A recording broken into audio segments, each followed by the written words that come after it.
Does cutting calories until the fat falls off work? Well, if you want it all to come back, yeah. But no, if you want it to be a long-term successful plan. And here's why, right? When we're cutting calories and cutting calories and cutting calories, let's say you track calories, right? And getting up to this point and tracking calories is a whole nother skill. And we'll do an episode all around that. But let's say you're at that point, you track calories and you're eating 2,200 calories a day, right? And you're like, all right, well, you know what? I have a goal to lose 20 pounds, so I'm going to cut my calories by, say, 500, right? So we're at 1,700.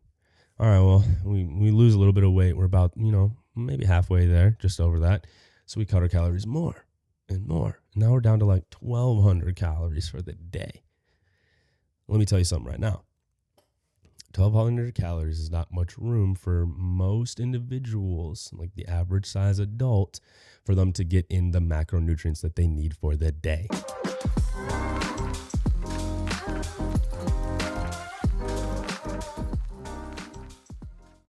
All right, we are back. That's right. Thank you, everybody, for joining me, Devante, your host, for another episode of the AXEARE Collective Cast. That's right. Hey, and if you haven't already, come join us in the free community, right? When it comes to fitness, health, wellness, when you're on this endeavor, something you're going to hear me talk about a lot over this podcast is it's a lifelong pursuit. And if you haven't heard that yet, let it sink in, because once we lose the fat we want to lose, once we build the muscle we want to build, once we reach that pinnacle point of performance we wanted to reach, do we just stop? Does it all just go to the wayside, all that work we put in? No. Nice part is we don't have to do as much work once we get somewhere to keep the progress we've made. Now, that being said, it's a lot easier to go along this journey when you have like-minded individuals around you. And that's exactly what the AXEARE Collective is all about. It's a free community, so don't worry about having to pay a dime, at least not yet. So you can come join us. It's a Facebook group right now. I'm working on getting some stuff going with the website as well to incorporate. But what we do is I post the cast there. I also have some snippets that I tidbit up. So if you don't have the time to listen to an entire episode, then I got you covered on some awesome golden nugget takeaways. Shout out to my employer, NCI. I love, being an instructor for them and teaching their level 1 nutrition certification course to put other nutrition coaches out into the world. And golden nuggets is something we teach them. And it's a way for me to translate that into my business, right? To give you all the things that I talk about that really is the kind of big takeaway of the day, and give it all to you. We can talk there as well. And I'm also doing live trainings every other week. So I do it twice a month. And then you can hop on, ask Q&A stuff at the end. And of course, in the group, you can always drop any questions you have. I'm right there to assist you and answer any questions you may have. And if you have videos you want to post, anything you want to share, we're all here to support you through it. So I'm really excited. It's growing. It's a small community right now, and I'd love to see you be a part of it. I'd love to see you be with us. So please come join me. Come join us. I'd love to see you there. Everything you need is down in the show notes. If you want to join us, it's just the AXEARE Collective. And it also got a little free tidbit for you down there as well. But today, what are we talking about? Well, the topic of the day is going to be how to lose fat without focusing on fat loss. Oh my gosh. What did you just say, Devante? You just said lose fat without focusing on fat loss. You're crazy. All right, whatever. Nah, trust me. But before I get into it, I do want to talk about our does it work for the week. And this week we're talking about cutting calories until the fat falls off. And that kind of segues right into the topic of today. So before I hop into does it work, does cutting calories until the fat falls off work, let me take a sip of water real fast. Got to stay hydrated, got to keep yourself feeling good. And I swear whenever I'm podcasting and talking a lot, I just suffer from having a dry mouth. It's just something that always happens.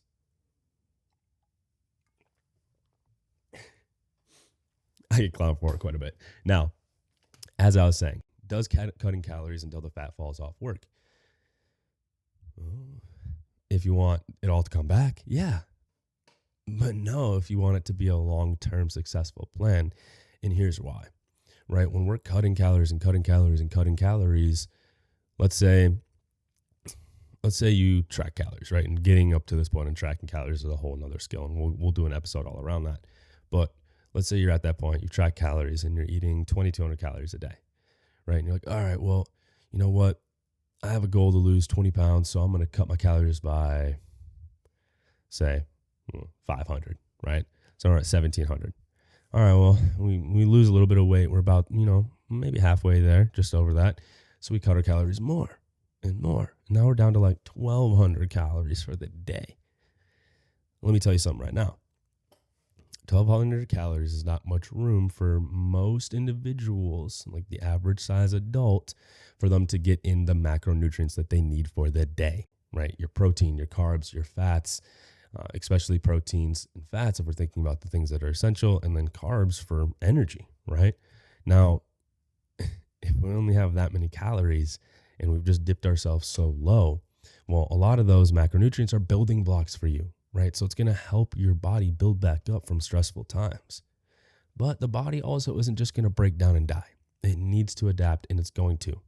Now, for me, this came into play when I was just a young skateboarder all the way up till I got hurt in the military, when I didn't understand how malnourished I was in a way of under eating for so many years and being at a high performing level.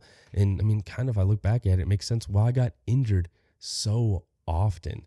And it really sucks when I look at it that way. And, if I can give any advice to any kids out there listening who follow me and, are rocking with me, and any parents out there who have kids, like, ensure that they are getting their nutrients in, right? Like, it's this old timey thing.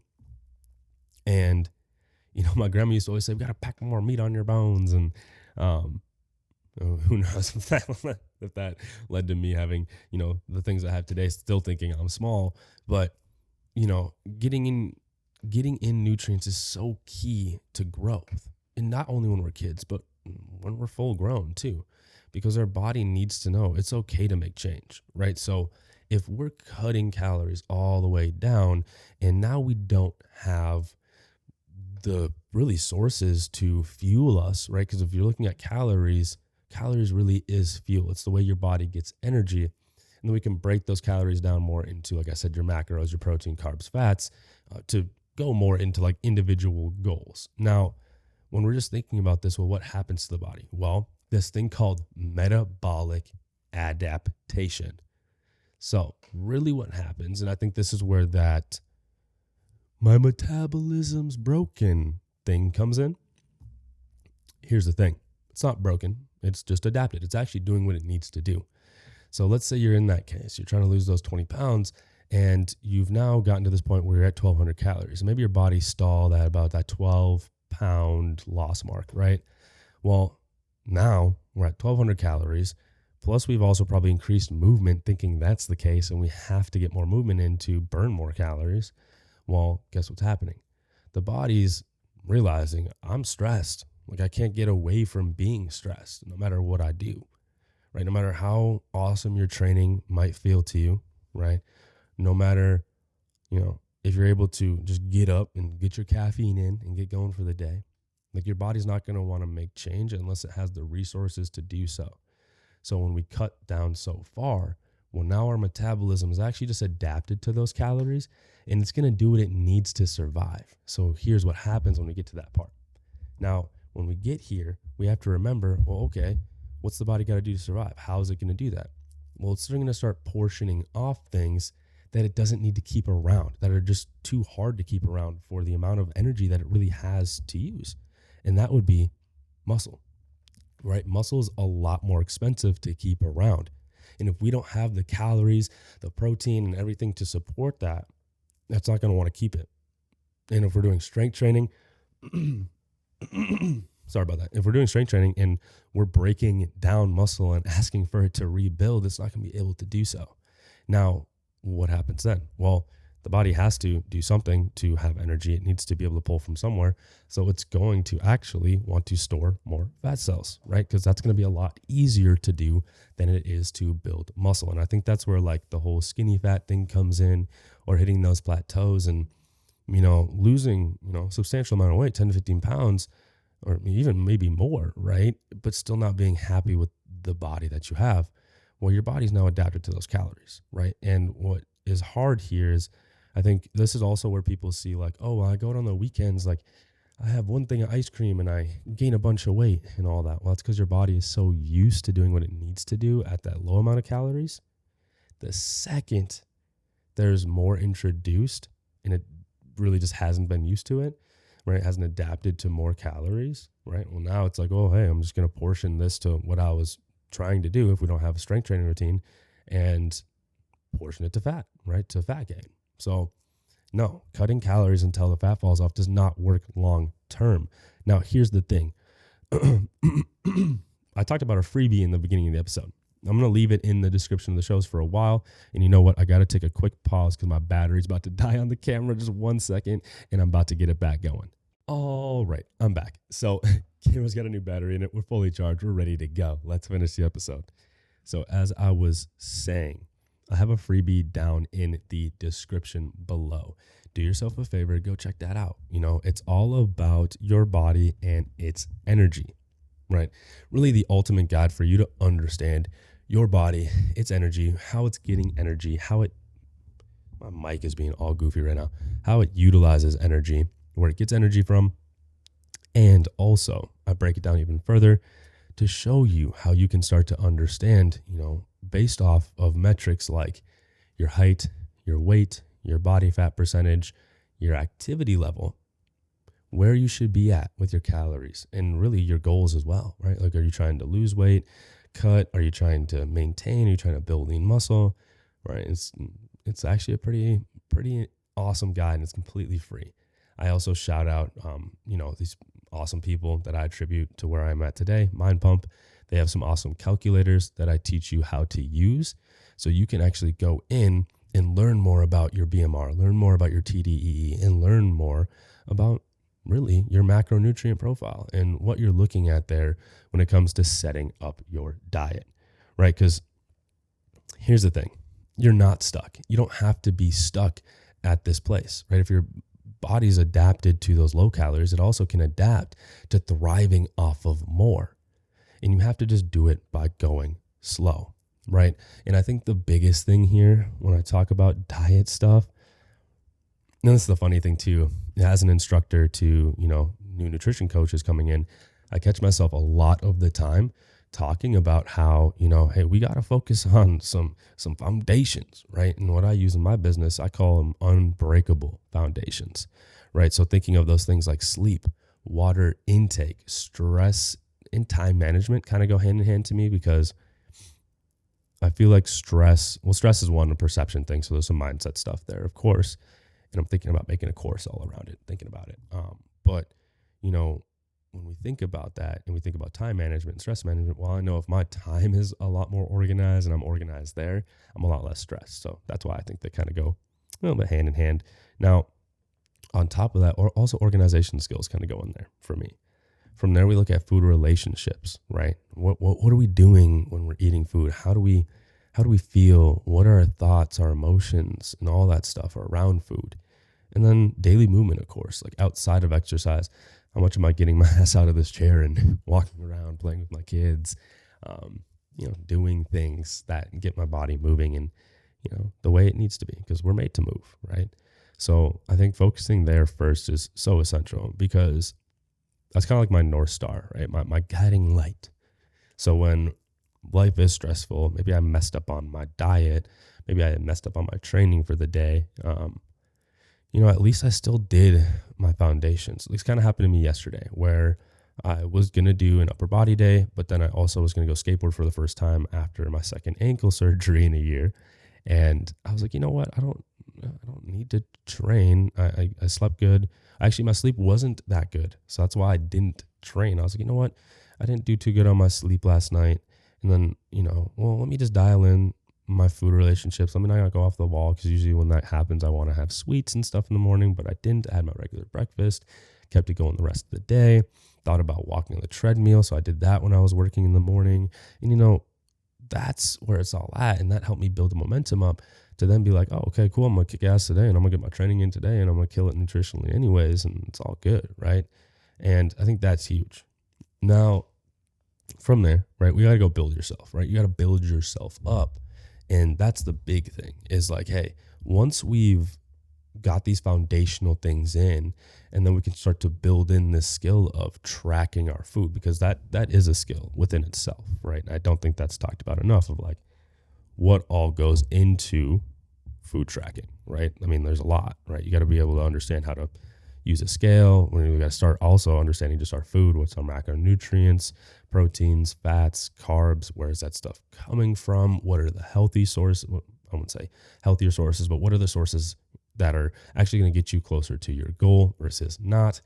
Those types of things, right? And then also, like I said, weighing food, tracking food by way of either writing it down with a pen and paper or using your, phone as by way of tracking with an app. So there's a bunch of things that go into that, but we need to start building ourselves up. And for that, right, we want to build the metabolic reserve and we want to build lean body mass, right? So really think about this. If our body's adapted to those 1,200 calories, well, what I want you all to go do is use the guide in the description, figure out, okay, well, where should I be at, right? Where's my BMR, my basal metabolic rate, in which I'll explain it quickly. It goes more in depth in the guide, but basal metabolic rate essentially is the amount of calories you're going to burn just sitting, laying down all day, the amount of calories your body needs to just survive and keep ticking. Your total daily energy expenditure, TDEE, is exactly how it sounds. It's how much calories are you burning, do you need to consume to kind of stay where you're at, to maintain with how much you're doing based off those metrics I said earlier. So download the guide, figure that out, figure out where you're at there. And then, right, we got to get into tracking. We got to start figuring out, okay, where are we at? Where am I at with my food? All right, cool. Well, I see I'm about 1,200 calories a day. I'm pretty low on my protein. I'm not quite at that, 0.7 to 1 gram per pound of body weight. Guide coming out real soon on that as well. So like I said, make sure you join the collective with us all. Shameless plug. And really, okay, well, now I'm breaking that down. Okay, well, now I see. Well, let's not make a huge jump, right? Let's go a little incremental, 250 to 500 calories a day, right? That's not much. It's really not. It's not, especially if you're somebody who can tolerate like milk products and all that stuff. You could have a whole glass of milk that has protein, fat, a good amount of calories. So 180 calories, I believe, for 1 cup. So those are things we want to start doing so we can start to build the metabolism back up so it can adapt to a higher caloric load, right? But here's the thing. Along this journey, right, even as we're working on those foundations, I think a big thing in those foundations should be some form of training, right? If you're somebody who's never, ever trained before, never strength trained, just even 1 day a week and then focusing on walking all the other days, maybe some mobility stuff at home, like that stuff's great. And as we get into this other, what I would call phase of coaching, right, when I'm talking to somebody, well, now I'm trying to build you up. So we have to be thinking of, okay, I have to have some solid, consistent strength training routine. So if consistency means 1 to 2 times a week, full body, and you can do maybe, some cardio on the side outside of walking. Maybe we start riding a bike. If, a little bit bigger, we can't run, nothing like that. Like there's multiple ways to skin a cat. Sorry, that was a bad one. There's multiple ways to go about this. But really, when I think about it, it's like, hey, well, we got to build you up. So we have to have strength training there. Because if we're eating more food, right, and our body's also adapted to wanting to hold on to more fat, well, we have to show it that it wants to hold on to muscle. And that's where like that whole daily movement thing comes in too for me. Because if you're sitting on your butt all day outside of training, right, and we only train 1 hour for 2 to 3 times a week, that's 3 hours out of our week, right? If I were to do some quick math on my phone real fast and saw how many hours are in a week, right? We have 24 times 7. That's 168 hours. Bruh. 3 hours off of that. We got 165 hours on the week. Now, granted, we're sleeping some of it, yes. But if we're sitting on our butts, the rest of it, I mean, it's not that it's, all a waste, but it's like we could be getting a lot more out of the work we're putting in the gym if we just, focused on doing a little bit more outside of the gym and just moving our bodies more. Now, as I was saying, but we got to build it up, right? So we want to start building it up. And you don't need a kill you type routine, right? You don't have to get in there and absolutely murder yourself for hours on hours, right? Get in there, have a solid full body strength training routine. And if you need help with that, feel free, join the collective, ask me what's up. I actually might have some free programs coming out soon, but really just get yourself into a full body strength training routine, right? 2 to 3 times a week would be ideal. But like I said, if it's only one and that's consistent and you focus on other things outside the gym, we're winning, right? And then maybe that process just takes a little bit longer. And our goal is to get up to 3 times a week. And then we're there and you're going to see hella amazing gains by the time you get there. And really, I mean, that's kind of where this all wraps up for me with the episode of, how do you lose fat without focusing on fat loss? Well, as I just said, right? All those things I just talked about, right? Yes, maybe the goal is fat loss at the end of the day, and we want to, have this certain body. But hey, here's the thing. Not once in there where we're talking about, hey, we got to hop on the scale, we got to do measurements, we got to do all this stuff. No, we're focusing on foundational, unbreakable foundations for you in your life that you can do day after day after day after day to go and kill it. To be the best version of yourself for your family, for you, right? Now, the other stuff we talked about goes into building you, right? Not talking about taking things away. I'm talking about adding to your life, right? So do you want to be that person who's always just taking stuff away, who can't have the cake, who can't have the ice cream when you're out? No, I say no to that, right? I know we want to be those people who can have some fun with it. So here's the thing.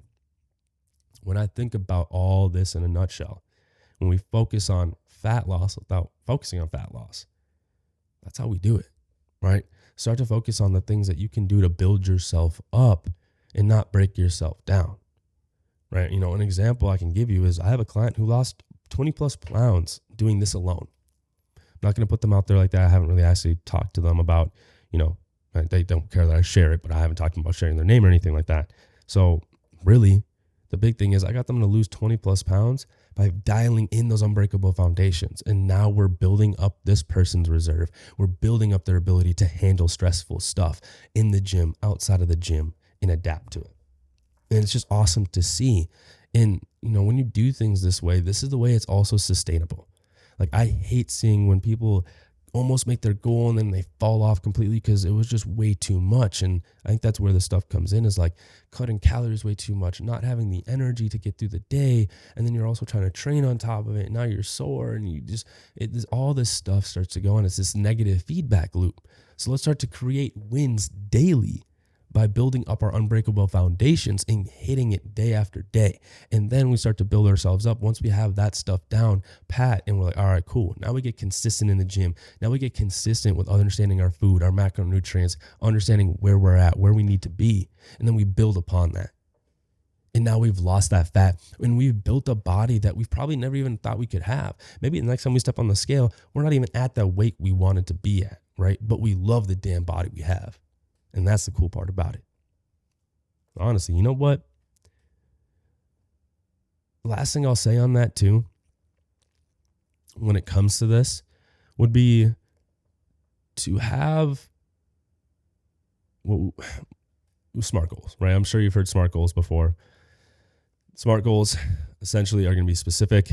They're going to be measurable, attainable, reasonable, and timely, right?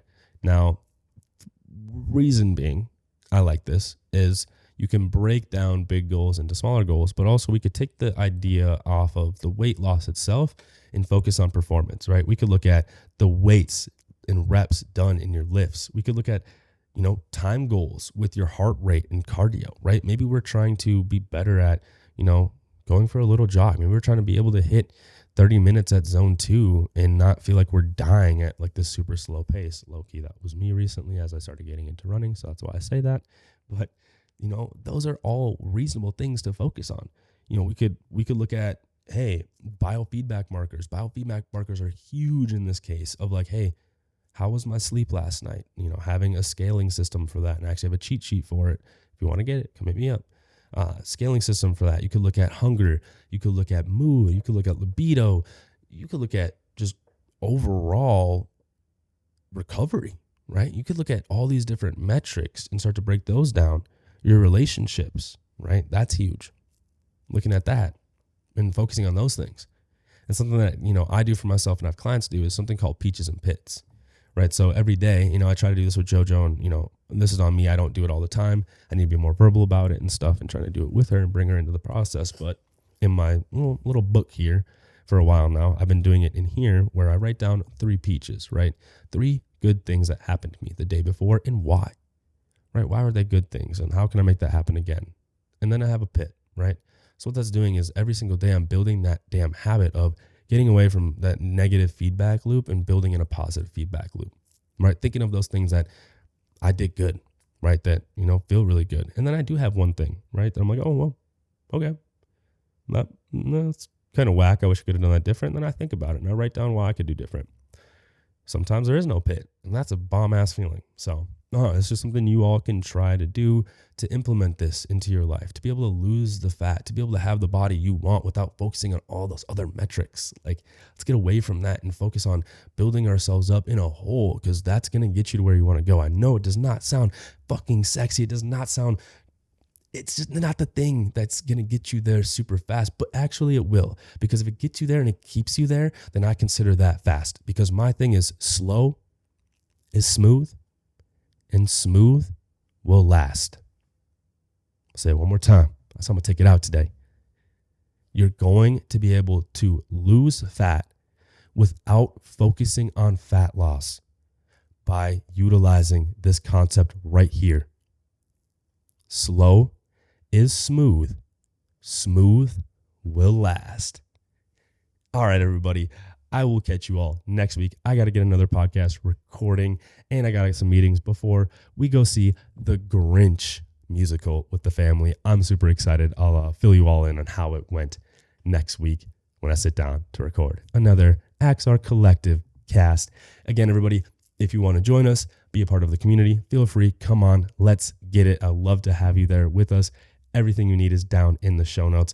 I need to be a little bit better at looking at the lens here than looking at the screen. I just realized I feel like I did that most of the time. So bear with me here as I get better at this week to week, everybody. All right. Peace.